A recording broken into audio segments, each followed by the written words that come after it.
મિત્રો, આપણી ચેનલ છે અક્ષત ગુજરાતી વોઇસ. આજના વિડીયોમાં આપણે ખોટા ગુસ્સાથી દૂર રહીને ઘરમાં શાંતિ કેવી રીતે જાળવવી તેના વિશે વાત કરવાના છીએ. ઘરમાં પતિ પત્ની તેમજ મા બાપ છોકરાના સંબંધોમાં એકબીજાને નહીં સમજી શકવાથી ગુસ્સો આવે છે. ઘણીવાર સામો ખોટું કરે છે એવું આપણે લાગે એટલે પછી વઢીને ગુસ્સો કરીને સામાને સુધારવાનો પ્રયત્ન કરીએ. પરિણામે અથડામણો, ક્લેશ અને મતભેદ વધી જાય છે અને ઘરમાં અશાંતિ સર્જાય છે. ક્યારેક વધુ પડતો ગુસ્સો થઈ જાય તો સંબંધમાં પડેલી તિરાડ આખી જિંદગી સુધી સંધાતી નથી. ઘણીવાર આપણી ઈચ્છા હોય કે ગુસ્સો નથી કરવો, છતાં ગુસ્સો થઈ જાય છે. આપણે વધુ પડતા ગુસ્સો કે ચિંતામાં હોય ત્યારે આપણા શરીરની પાચન શક્તિ પર તેમની વિપરીત અસર પડે છે અને જમવાનું કે કોઈ પણ વસ્તુ પર મન ન લાગતું હોય અને મનોમન કેટલીક પ્રકારના વિચાર આવતા. ગુસ્સો કોઈ બે પ્રકારનો હોય છે: બીજાને દુઃખ આપે તેવો ઉઘાડો ક્રોધ અને પોતાને જ અંદર બાળે તેવો આંતરિક ક્રોધ કે અકળામણ. આપણો કોઈ સામા માણસને દુઃખી ન થઈ પડે એ ક્રોધની લિમિટ આપવાને એકલાને દુઃખ આપે પણ બીજા કોઈને દુઃખ ના આપે એટલો ક્રોધ ચલાવી લેવાય. કેટલીક સમજણ હાજર રાખવાથી ક્રોધ કરવાથી બચી શકાય છે. કોઈ આપણા ઉપર કોઈ ગુસ્સો કરી એ સહન ના થતું હોય તો વિચારવું જોઈએ કે આપણે આખો દિવસ બીજા ઉપર ગુસ્સે થયા કરતા હોઈએ તો સામાન્ય ગમતું હશે? પોતાને બીજાની જગ્યાએ રાખીને જીવવું એ જ સાચી માનવ ધર્મ છે. આપણને જેવું ગમે એવું જ બીજા સાથે વર્તન કરવું એ માનવ ધર્મનો પાયો છે. એટલે ઘરની વ્યક્તિઓ ઉપર ગુસ્સો કરતા પહેલાં જ જો આવો વિચાર આવે કે મારી પર કોઈ આમ ગુસ્સો કરે તો ગુસ્સો ત્યાં ને ત્યાં જ શમી જશે. કે કોઈ પર ગુસ્સો કરી તો પહેલાં એ વિચારવું કે એના પર કેટલી ખરાબ અસર થતી હશે. કોઈ વાર મનોમન જ વિચારી લેવું કે એ જ ગુસ્સો આપણા પર આવે તો આપણાથી સહન થઈ શકશે કે શું? ઘરમાં કોઈ મોટું નુકસાન થઈ ગયું હોય કે કોઈ કિંમતી વસ્તુ તૂટી ગઈ ત્યારે નુકસાન કરનાર વ્યક્તિ ઉપર ક્રોધ આવી જાય છે. વસ્તુઓ તૂટી ગયેલ, એ જ વસ્તુ તૂટી ગયેલ તે પાછું તો આવશે જ નહીં, પણ સાથે ક્રોધથી વ્યક્તિનું મન પણ તૂટી ગયું. તે વખતે બુદ્ધિથી એવું તારણ કાઢી શકીએ કે શું ગુસ્સો કરવાથી તૂટેલી વસ્તુ સંધાઈ જશે, નુકસાન ભરપાઈ થઈ જશે.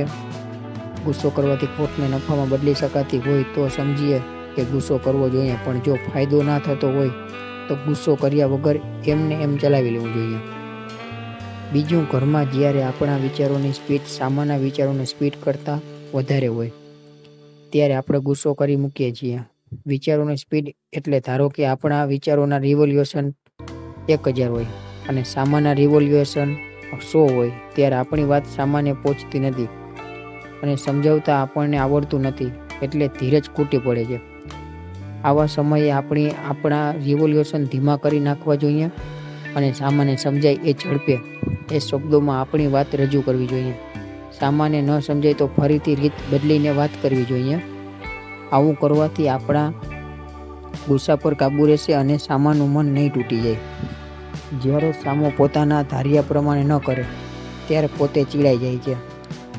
દરેક વ્યક્તિને પોતાની ધારણા પ્રમાણે કામ કરવું હોય છે. આપણા ધાર્યા પ્રમાણે ન બને ત્યારે આપણે વિચાર આવવો જોઈએ કે જો ઘરમાં બધા જ પોતાના ધાર્યા પ્રમાણે કરવા જશો તો કોઈને શાંતિ નહીં મળે. એના કરતાં આપણે કશું ધારવું જ નહીં એટલે વાંધો નહીં. છતાંય જો ધારવું જ હોય તો અવળું થશે એમ જ ધારવું. રમતા બધા પાસા સવડા પડે તેવી ધારણા રાખી હોય કે એકાદ અવળો પડે તો અકળાઈ જવાય, પણ બધા પાસા અવળા પડે એમ ધારી હોય અને એકાદ પાસો સવડો પડે તો દુઃખ ના થાય, ગુસ્સો ના આવે. ઘરમાં મોટે ભાગે કોઈ આપણી અપેક્ષા પ્રમાણે ન કરે, સામે બોલે, આપણું અપમાન કરે ત્યારે આપણને ગુસ્સો આવતો હોય છે. જેના ઉપર ગુસ્સો આવતો હોય તેના માટે મન બગડવા ના દેવું. મનમાં નેગેટિવ ઊભું થાય કે આ આવું કેમ કરે છે ત્યારે સમજવું કે આપણા જ કર્મો પ્રમાણે સામો વર્તન કરે છે. જેમ આપણા સરનામા પર લખાયેલી ટપાલ આપવા કોઈ પોસ્ટમેન આવે અને ટપાલમાં ખરાબ સમાચાર હોય તો આપણે તેનો દોષ પોસ્ટમેનને આપીએ છીએ ના, કારણ કે પોસ્ટમેન તો ખાલી સમાચાર આપે છે. તેવી જ રીતે સામી વ્યક્તિ આપણા કર્મનું ફળ આપણને આપે છે. આ બધી સમજણ સેટ કરીએ તેમ છતાં ક્રોધ આવી જાય તો પક્ષી રૂપાય છે પસ્તાવો લેવો. દરેક જીવ માત્રની અંદર આત્મા છે. ગુસ્સો કરવો એ આપણના પોતાની જે નબળાઈ છે. ઘરની જે વ્યક્તિ પર ગુસ્સો આવે તેની અંદરના આત્માને યાદ કરીને માફી માગી લેવી અને ફરી આવો ક્રોધ નહીં કરવો એમ નક્કી કરવું. માફી માગવી અને માફી મગાવી બંને શબ્દોમાં બહુ બધો તફાવત છે. જેટલી વખત ગુસ્સો આવે તેટલી વખત આ રીતે પસ્તાવા લેવા અને નિશ્ચય કરવો. એમ કરતાં ધીમે ગુસ્સો કાબૂમાં આવતો જશે.